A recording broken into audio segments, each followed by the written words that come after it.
buenos días, ¿cómo está? Buenos días a ti y a la audiencia. Don Alfredo Boxia, ¿cómo le va? Muy buenos días. Bien, ¿cómo están? Gusto estar con Mario ustedes. Paz Castañ. Buenos días, mucho gusto compartir con ustedes. Gracias por venir en primer término. Me gustaría tener una lectura de ustedes de lo que ocurrió hasta ahora y el impacto que pueda llegar a tener en el gobierno de Mario Abdo para arrancar. Don Mario Paz. Sí, la verdad es que la protesta y la denuncia social han demostrado ser una herramienta válida como manifestación de la sociedad, su indignación ante los problemas que se suman en forma adicional, esa corrupción multicefálica o macrocefálica que arrastra de décadas el sistema de salud pública, muy bien descrita por el amigo Alfredo Boxia en su artículo de ayer en el diario Última Hora. Esa gestión ineficiente también que arrastra el mismo sistema de función, y esta pandemia agobiante que ha significado muerte, luto, indignación, la pérdida de los insumos médicos, las vacunas que no llegan o llegan a cuentagotas, en fin, todo eso formó una combinación explosiva que pasó a la gente de teclear en las redes a sumarse a las calles. En amparo de en seguimiento a una disposición, a las disposiciones constitucionales que otorgan a los ciudadanos paraguayos el derecho a manifestarse, a la libre expresión de sus ideas, se compartan o no, al desarrollo de esas peticiones que formula la ciudadanía, y una ciudadanía que manifiesta un descontento, un mal humor social muy fuerte, y que en las dos jornadas que se celebraron y que parece que apuntan a una tercera en el día de hoy, están dando cuenta de que la dirigencia política del Paraguay, la dirigencia social del Paraguay, el sistema de justicia del Paraguay, el Ministerio Público del Paraguay, que todos forman parte de una corresponsabilidad colectiva en estos temas que hacen no solamente a disminuir la corrupción, sino a establecer el fin de la impunidad. Porque ahí está uno de los problemas más graves y más fuertes de todos estos avatares y todos estos problemas que están sucediendo y esta deriva naturalizada de la protesta ciudadana. En fin, la reacción del presidente ayer fue muy económica. Se limitó, creo yo, a dar satisfacción a un reclamo político en cargos que venían siendo solicitados ya desde las cámaras del Congreso y desde muchas manifestaciones públicas también.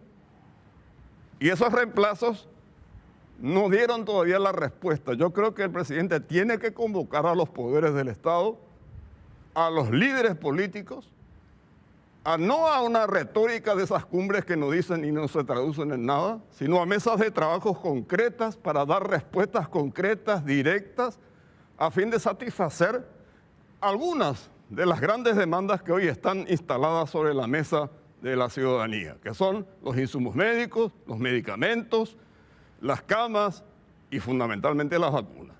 Esos temas tienen que ser resueltos y es el nuevo ministro de Salud, que no sé si será el que está interino o vendrá uno nuevo, pero tiene esa gran responsabilidad de acá a 48, 24, máximo 72 horas darnos respuestas concretas. ¿Cuáles son los planes? ¿Cuáles son las decisiones? ¿Cuáles son las medidas realmente que son requeridas para este momento? Por lo menos hasta ahí. Marcelo, tu lectura de lo que ocurrió hasta ahora y de lo que puede llegar a ocurrir. Y bien, las cosas que para mí hay que resaltar más es que en Paraguay, al final, los únicos cambios políticos que se pueden dar es a través de la calle, la piña y la patada, porque no hay otra forma. No hay autoridad que haga cambios si no hay una calle que se manifieste.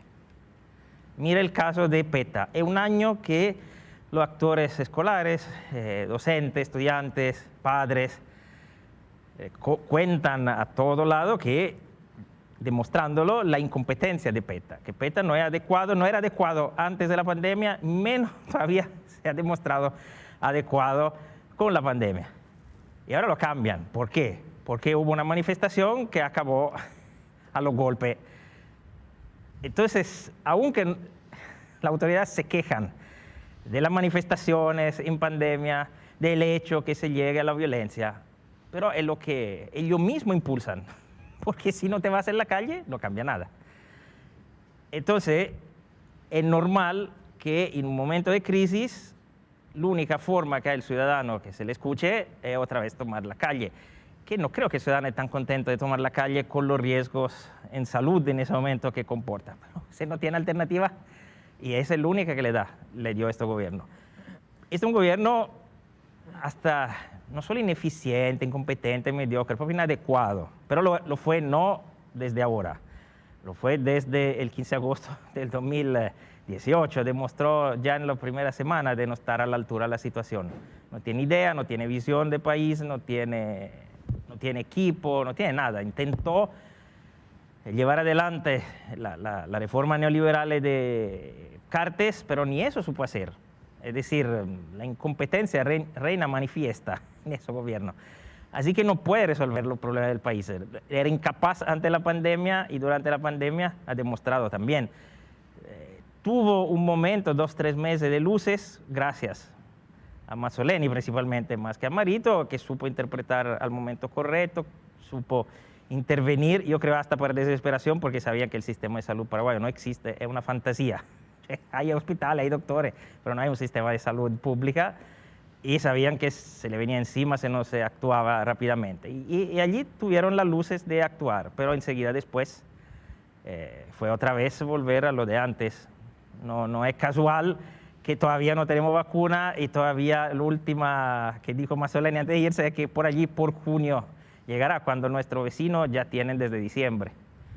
Es decir, es un gobierno sin visión, sin gestión, sin nada, y probablemente lo vamos a tener hasta el 2023, porque no hay los números en Parlamento. Y por cuanto en Paraguay la presión ciudadana hemos visto que puede determinar cambio, es muy difícil que se no haya número en Parlamento por un juicio político. Yo ver un presidente de la República que renuncie de su iniciativa es ya una visión muy fantástica ya. No creo que vaya a ocurrir nunca. Doctor, de alguna forma, aparte de la lectura política, es fundamental también tener tu visión como profesional de la salud. Esta es una semana crítica políticamente, y eso es una semana crítica también en esta lucha contra el COVID-19, porque los peores números están en este momento. Sí, y angustia mucho, preocupa mucho. Porque nosotros somos un poco el espejo de lo que ocurre, por ejemplo, en el Brasil. Y en el Brasil las cosas están terribles, como nunca antes. Se están acercando a una cifra de 2.000 muertos por día. O sea que en 2 días ellos tienen más muertos que nosotros en Paraguay en un año. Hay ciudades en donde el pico que fue aumentando, se disparó hacia arriba. Y si eso llega a suceder en Paraguay, que ya tiene 300 terapias ocupadas por pacientes con COVID, eso va a ser una catástrofe. Los médicos lo sabemos, y el espectáculo que podemos tener frente a la vista en pocos días o en pocas semanas es dantesco, ¿verdad? La única salida a mediano plazo son las vacunas. Y justo nos toca el gobierno más inútil del continente, el más remolón, el que menos previó alternativas, y nos encontramos en esta situación en donde festejamos la llegada de 20.000 vacunas que, no sé, ni siquiera al personal de blanco llega a inmunizar del todo.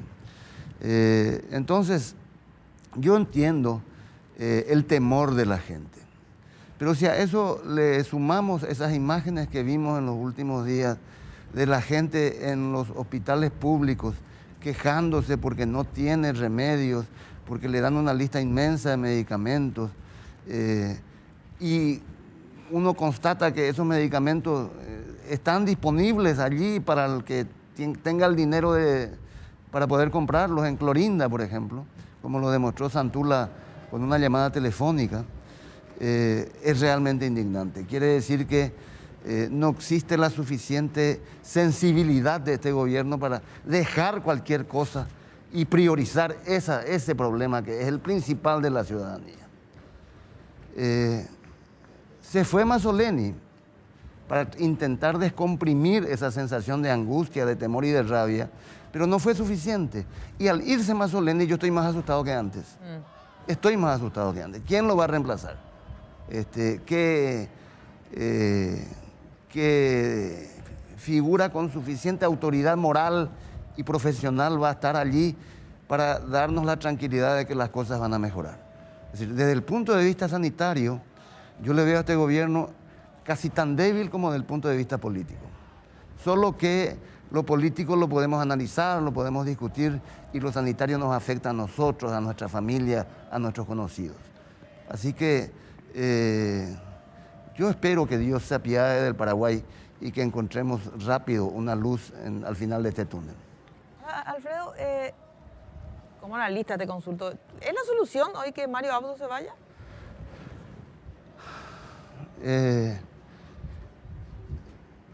Él pende de un hilo. Sí. De un hilo que está en la calle España. Depende del interés de Horacio Cartes. Si se plantea un juicio político, a la oposición, le guste o no, no le va a dar el cuero para oponerse. Va a tener que sumarse, a lo mejor sin poco entusiasmo, como ocurrió con el pedido de renuncia de Mazzoleni. Porque nadie se atreve a decir, no, yo no me sumo, porque quedan en una posición muy incómoda. Entonces, tener los votos prácticamente de toda la oposición. Sumarle los de Horacio, los de Honor Colorado, y se va. Entonces, dependerá de lo que le convenga a Cartes. Ese es el salvavidas que tiene hoy Mario Abdo. Es la solución que se vaya, y no sé, vamos a quedar en manos de Velázquez. No hay nadie en el Paraguay que confíe en Velázquez. Es decir, te pones a pensar, tendría que haber una doble acefalía. Eso sería un caos. Velázquez es Al fin y al cabo estamos de nuevo eligiendo el mal menor, como siempre nos ocurre lastimosamente. ¿Velázquez es la mayor protección que tiene Mario Abdo en este momento? No sé si es la mayor, pero siempre ocurre eso. La mayor protección de un mal presidente suele ser un vicepresidente más peligroso. No es la primera vez que nos ocurre en el pasado reciente. Y en la línea de sucesión tenemos a Cachito Salomón, que sería impensable que llegara a presidente del Paraguay 6 meses atrás. Pero no sé, no sé qué decirte. Eso con Lucho. Me gustaría abordar el tema ese que abordó acá el doctor Boxia, sobre la doble acefalía eventual que pudiera producirse. Porque acá hay algunas cosas que hay que aclarar desde el punto de vista constitucional y desde el punto de vista internacional también. Desde el punto de vista constitucional, la doble acefalía no está contemplada en la Constitución, artículo 234 de la Constitución paraguaya. No está contemplada. Dice, en caso de renuncia, muerte o incapacidad del presidente, le sucede el vicepresidente. Y a falta de este, fija el orden sucesivo, el presidente del Congreso, de la Cámara de Diputados y de la Corte Suprema. Pero no habla en ningún lado, en ningún instante, en ninguna letra, ninguna palabra referida a elecciones. La única elección prevista es la de un vicepresidente a partir del 15 de agosto de este año. O sea, prometer elecciones a 90 días de presidente y vicepresidente no es cierto. Para que suceda esto debería elegirse un vicepresidente y había que destituir primero al vicepresidente, luego al presidente y recién entonces el vicepresidente electo, que supuestamente, que además tiene el tropezo de un calendario electoral desarrollado ya para octubre con las elecciones municipales. Entonces, estamos un poco en la fantasía jurídica y constitucional de este problema, de este grave problema, que además tiene, supongamos que esto llegare a ser así, que finalmente quede el presidente del Congreso al frente de la asumiendo la presidencia de la República en el orden internacional, ya supimos lo que nos pasó en el 2012. Aislamiento internacional, probablemente en el Mercosur y probablemente extendido a otras regiones del planeta. Entonces, en medio de esta pandemia, sumarle a todo este problema un aislamiento internacional sería gravísimo, más grave de lo que estamos todavía soportando hoy. Entonces, estas son las cosas que se deben medir y que responsablemente un dirigente político o un estadista o quien esté al frente de las responsabilidades de los poderes públicos tiene que asumirlo con la absoluta responsabilidad de los momentos que atravesamos. Nada más que hasta ahí. Sumamos a esta charla a Milda Rivarola porque queremos plantear lo siguiente.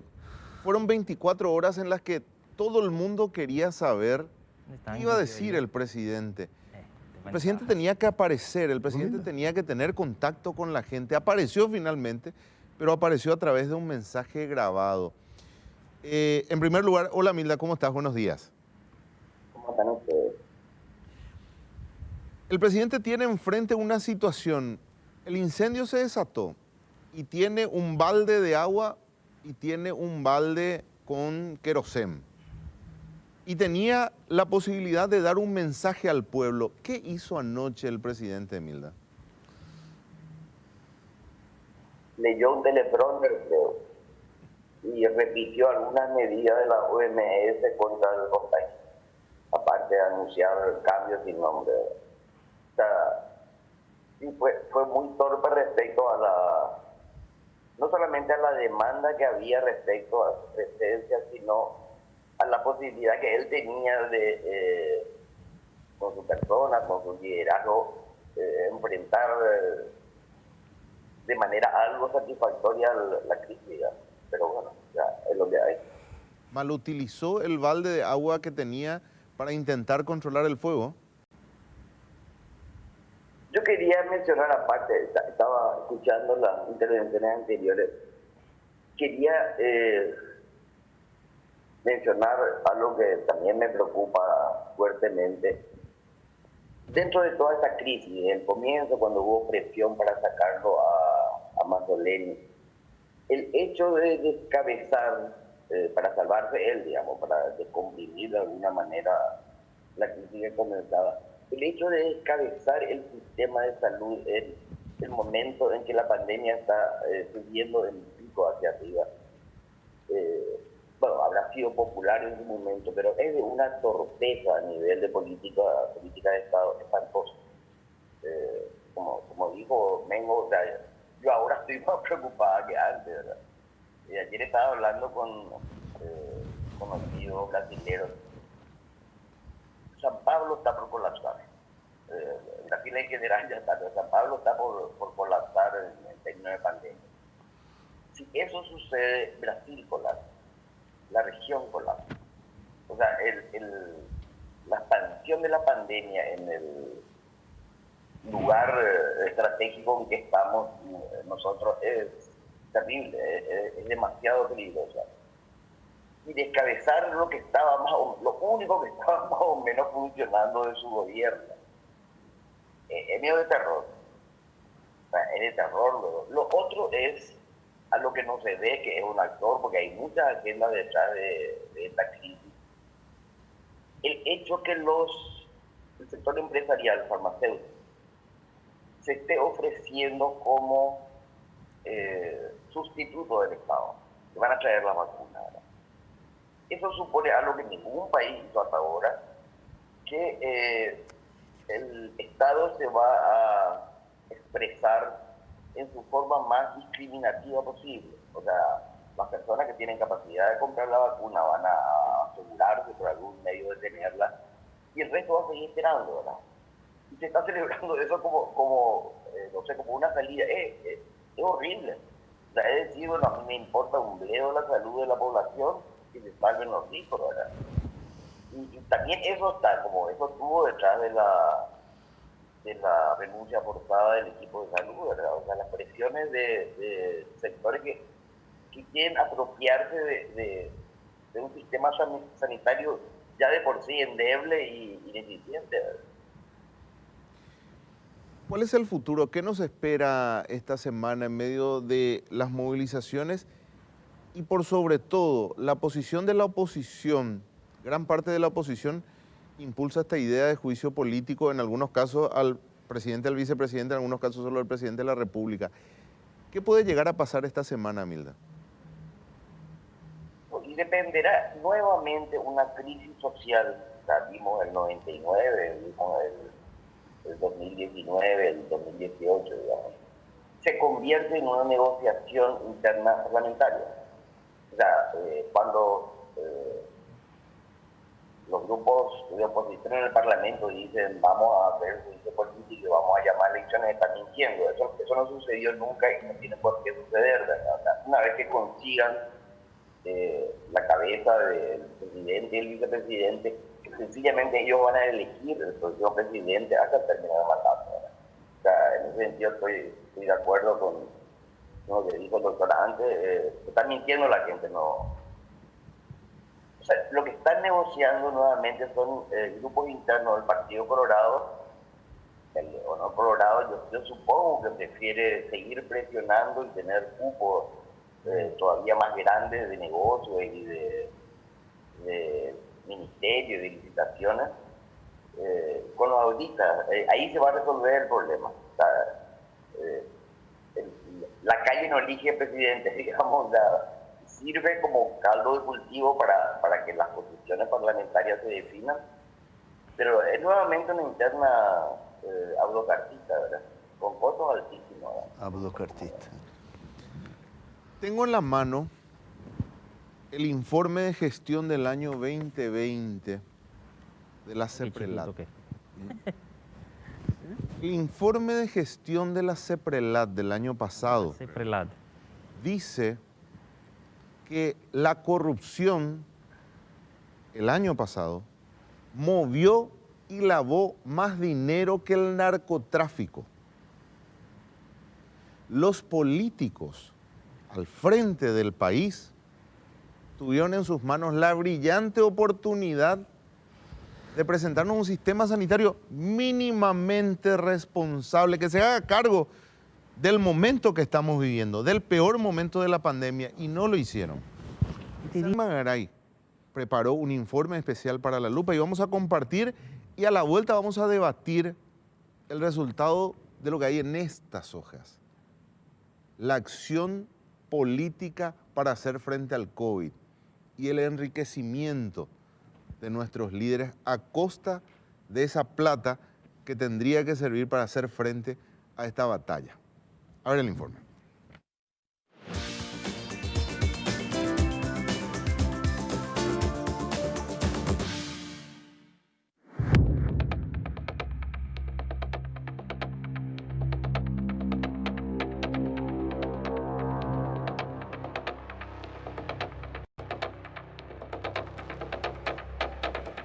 Fraude, sobrefacturación en la compra de insumos, licitaciones direccionadas a los amigos o parientes, compra de productos innecesarios, soborno y coima que involucran a autoridades del Estado aumentaron en este 2020, llegando así a un nivel récord durante la pandemia.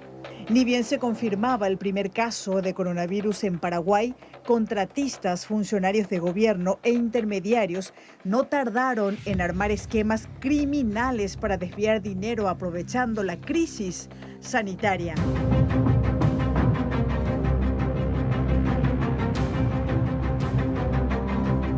La Secretaría de Prevención de Lavado de Dinero o Bienes reveló en su informe de inteligencia las cifras sobre los delitos precedentes al blanqueo de dinero, crimen que consiste en maniobras para que el efectivo obtenido mediante actividades ilícitas aparezcan como el producto de transacciones legales y circulen sin problema en el sistema financiero.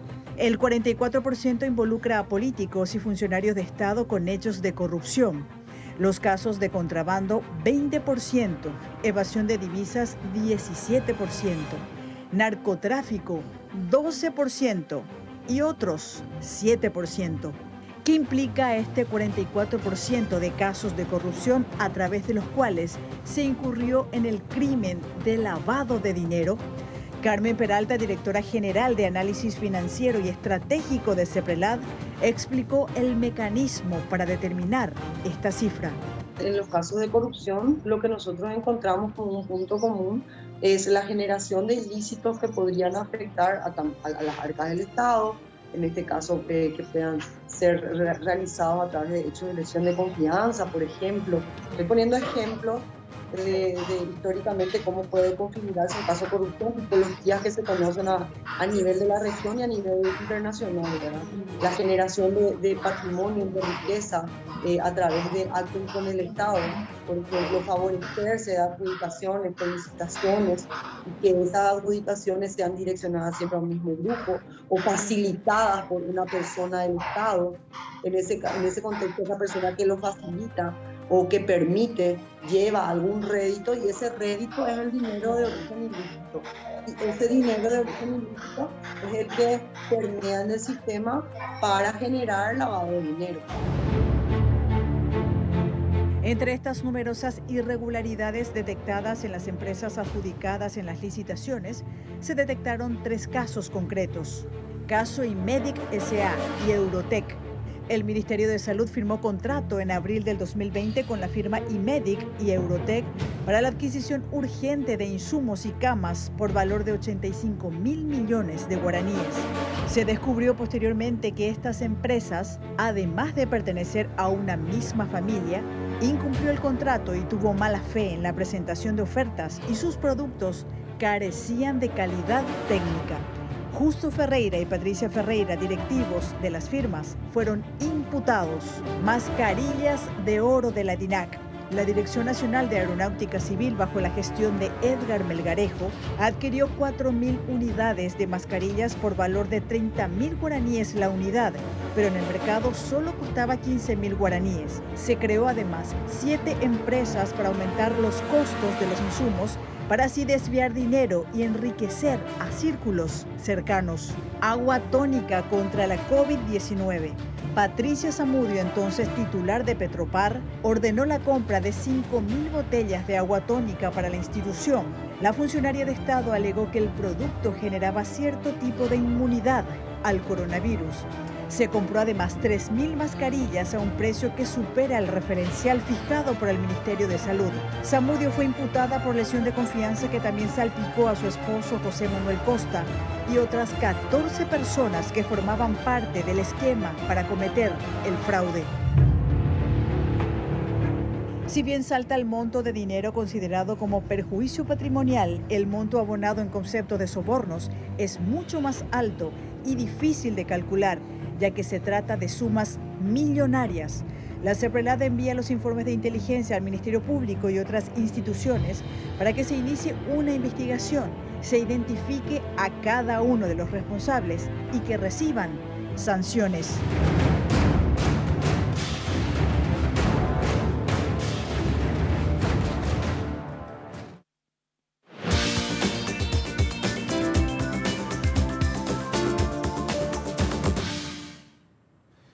Milda, ¿cuál es tu opinión respecto a lo que acabamos de ver? Destinar eran 500 millones de dólares de los fondos excepcionales de emergencia para reforzar un sistema de salud, y encontrarnos con un informe de CEPRELAD que nos dice que la corrupción movió más dinero que el narcotráfico el año pasado.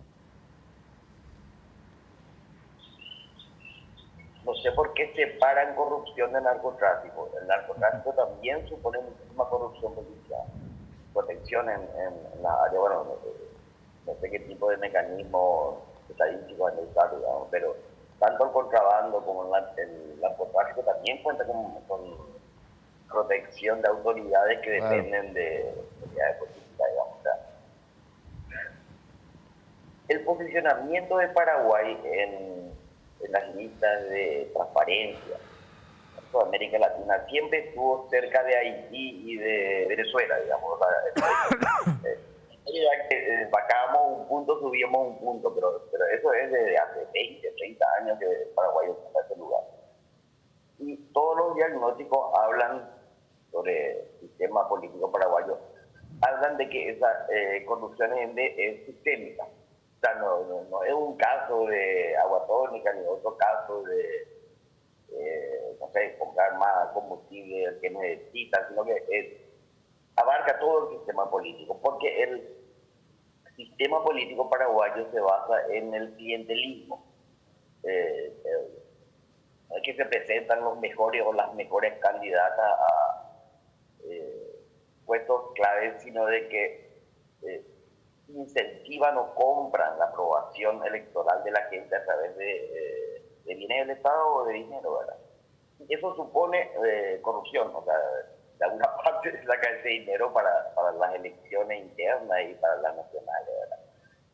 Ahora, o sea, pueden detectarse 3 o 4 o 10 empresas que están en la cadena de corrupción.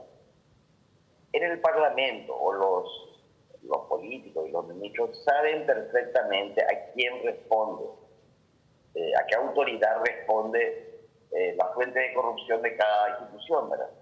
O sea, una de las tareas, si es que hubiese tenido esa intención de la cabeza del Ejecutivo, era, en el caso de salud, digamos, darle suficiente apoyo político a los encargados, al ministro, a los viceministros, para enfrentar esas claques de provisión de insumos que en salud están hace décadas. O sea, y son las mismas, ¿verdad? O sea, son los mismos políticos los que se privilegiaron siempre, a un corto periodo del 8 al 12, digamos, de la provisión de insumos. La tarea del Ejecutivo era frenar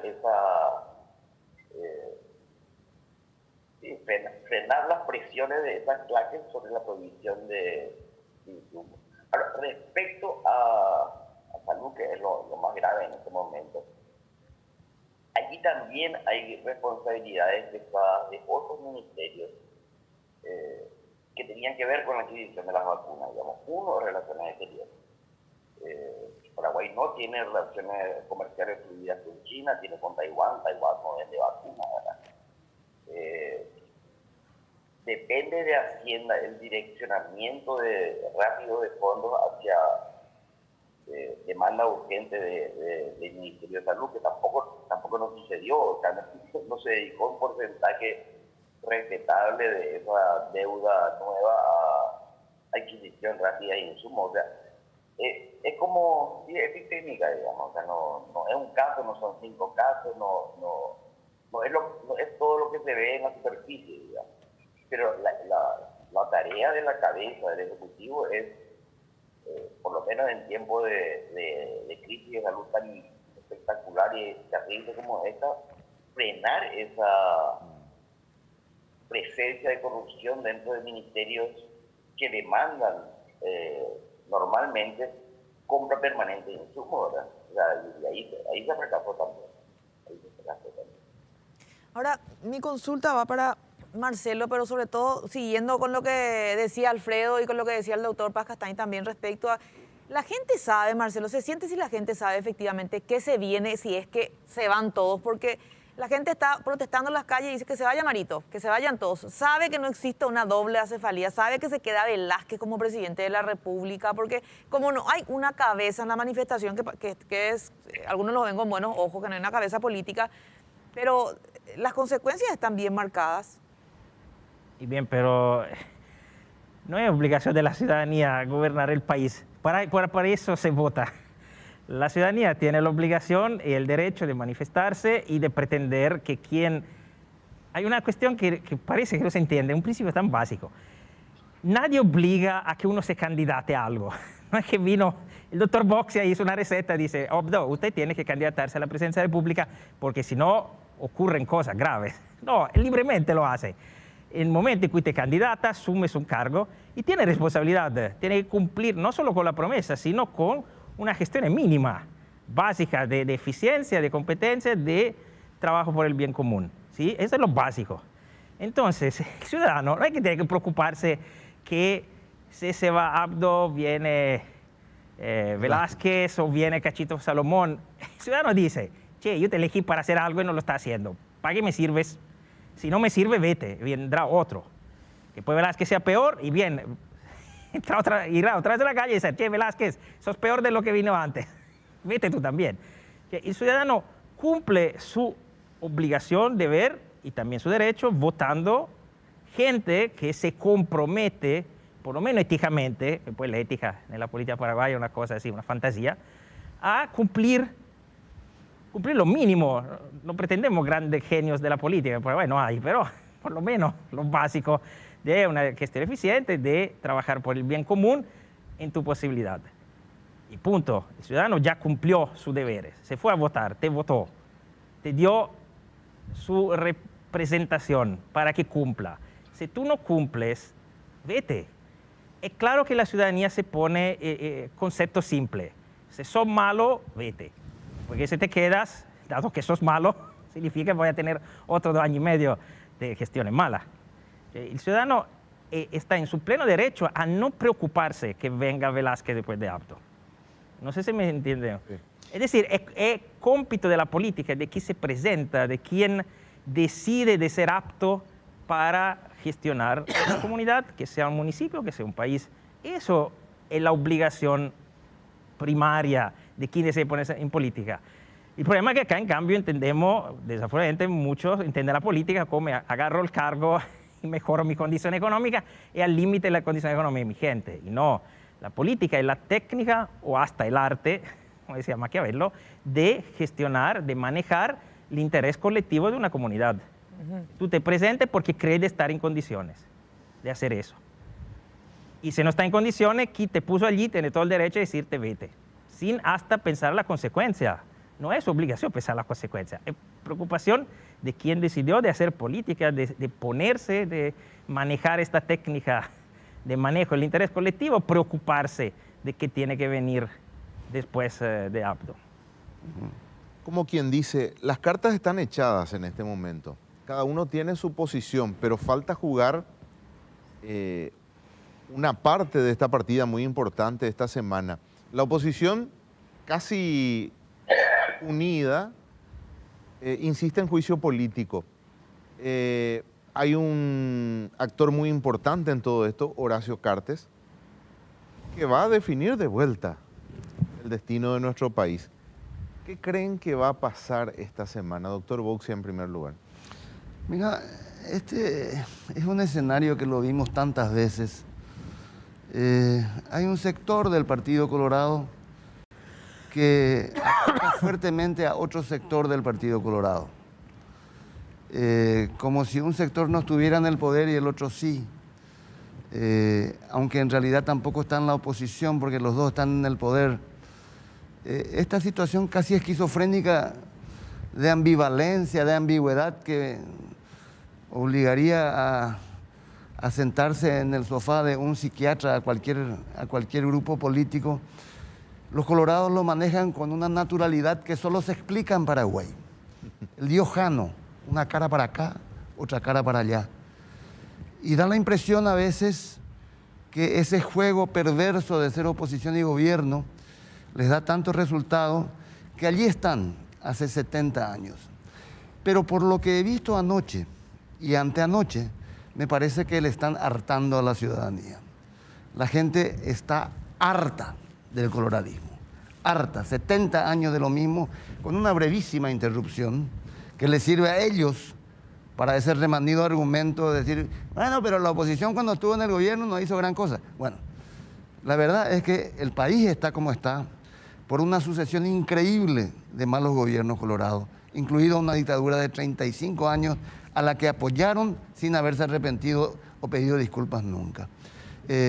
Entonces creo que este juego, que ya lo conocemos, repito, de ser a la vez gobierno y a la vez oposición, está llegando a su fin. Espero que algún día llegue a su fin y esa misma gente, yo puse en Twitter ayer porque me daba mucha rabia, el video de los manifestantes contra el local del Partido Colorado.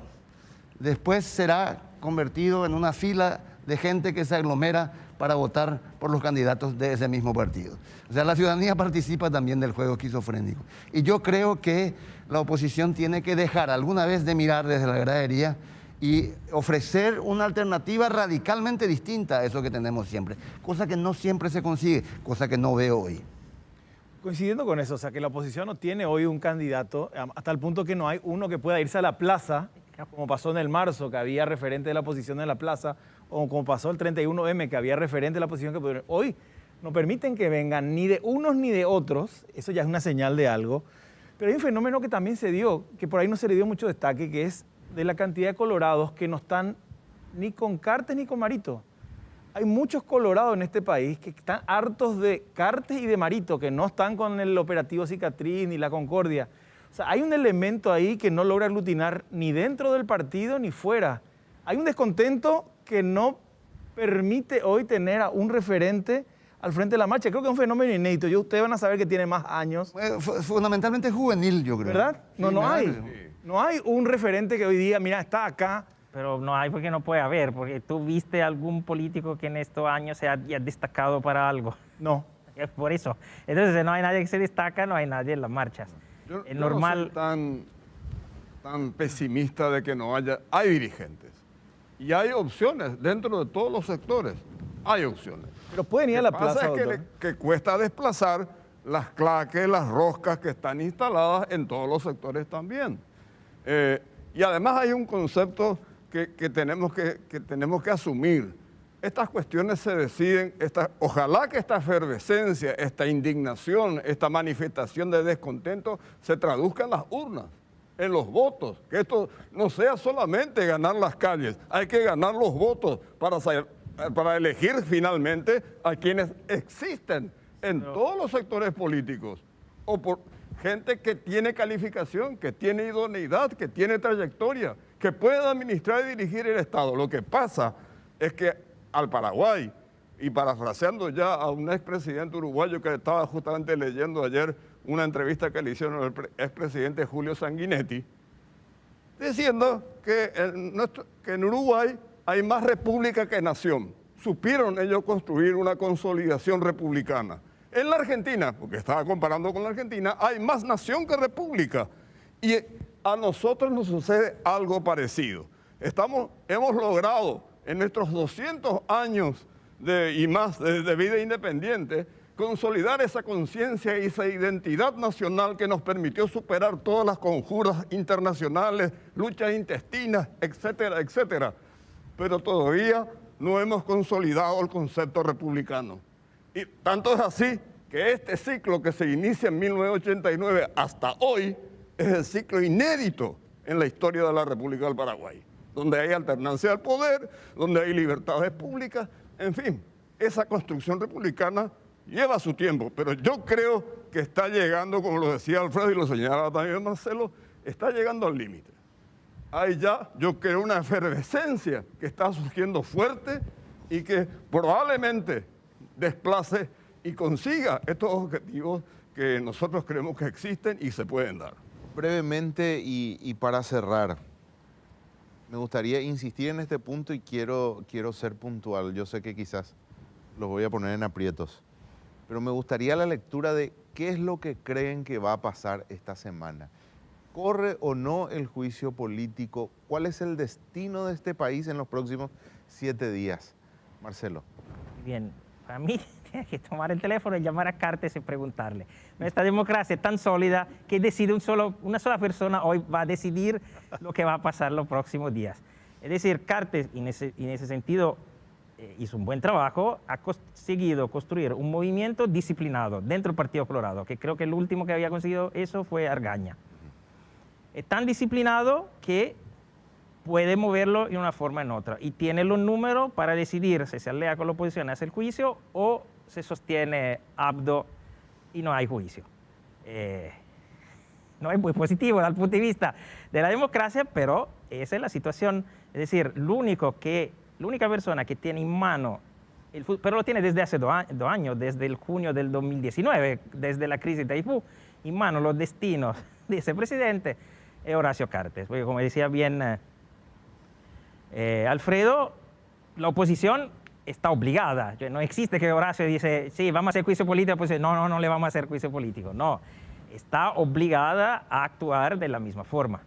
Entonces, la oposición ya presenta ahora, los liberales dicen que van a presentar libretas, están pensando hacerlo también con Velázquez, pero quien decide si habrá juicio político o no es Horacio Cartes. ¿Tu lectura? ¿Hay o no juicio político? Hay que llamar a Horacio y preguntarle, porque yo no estoy en su cabeza.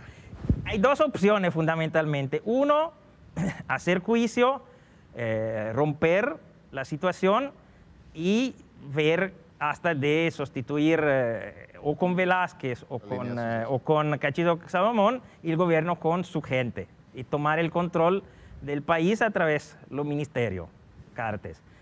Es una posibilidad, pero la otra posibilidad es que no le convenga a Cartes esto, porque por allí Cartes tiene una visión más futuro y quiera destruir a NTT, y a NTT con otro año de gobierno se destruye, se no ya destruido ahora, y tomar el control absoluto del Partido Colorado, cosa que no es fácil. Ya que él haya construido un movimiento tan disciplinado es una cosa muy interesante, porque, repito, da el tiempo de Argaña que no se tenía. Se consigue que se vuelva mayoritario Nor Colorado, significa tener el partido en mano por 10, 15 años, y por cómo va en la oposición significa gobernar el país por 10, 15 años y hacer las cosas que él quiere para el país y que ya empezó con Nuevo Rumbo por 10, 15 años. Entonces, esa es la cosa que él tiene que estará evaluando. ¿Se le conviene entrar ahora o le conviene destruir toda la oposición interna al Partido Colorado y hacerse con el poder por 15 años más? Doctor Oxia. Lo que pasa es que a Marito no le queda espacio para ningún error más. Entonces, en los próximos días va a depender mucho de quién es el reemplazante de Mazzoleni. Yo no sé de dónde lo va a sacar, pero tiene que ser alguien que transmita confianza. En segundo lugar, dependerá de la crisis sanitaria, algo que él no puede manejar. Él no va a soportar 8 días más sin vacunas. Sí. La gente va a empujarle a Horacio Cartes a que haga el juicio político, ya que depende de él, como dicen todos, ¿no? Así que es muy complicada la cosa. Un presidente débil sin la menor posibilidad de cometer un nuevo error. Muy duro. Doctor. Las predicciones prácticamente ya están echadas, ¿no? Evidentemente aquí depende de un sector político que domina la Cámara de Diputados, porque ahí está la madre del borrego. Si no hay acusación, no pasa absolutamente nada. En el Senado el escenario es distinto, ¿eh? Cuidado. Pero si la acusación tiene 41, 42 votos colorados, si algún sector del Partido Colorado no se define directamente a favor de lo que están planteando sectores de la oposición, no va a prosperar.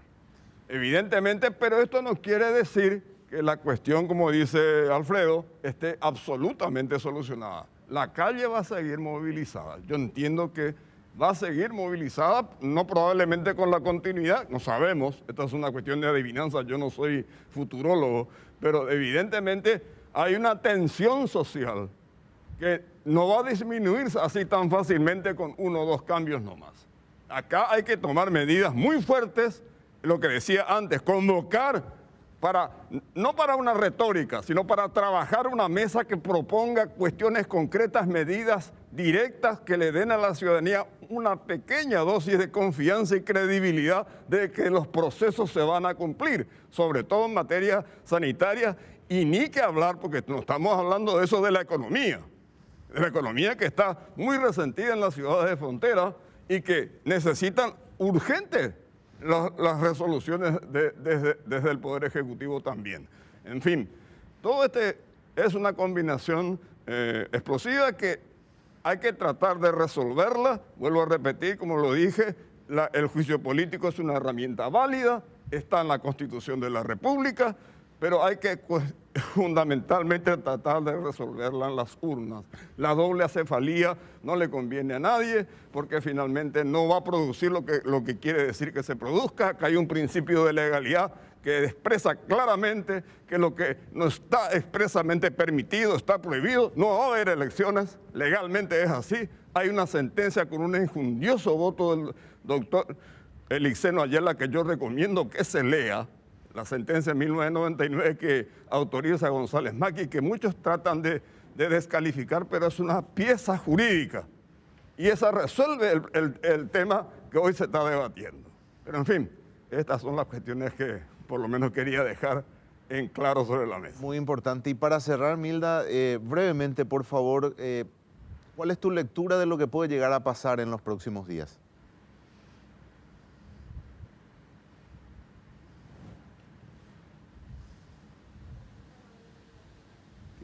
No se escucha.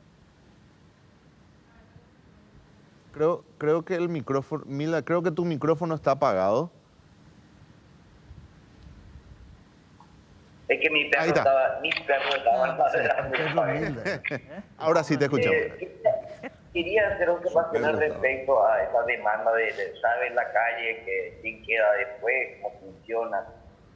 Mirando las imágenes, hay muchísima gente joven. O sea, ya no es nuestra generación del marzo del 99, ni la que peleó contra el ovierismo unos años antes.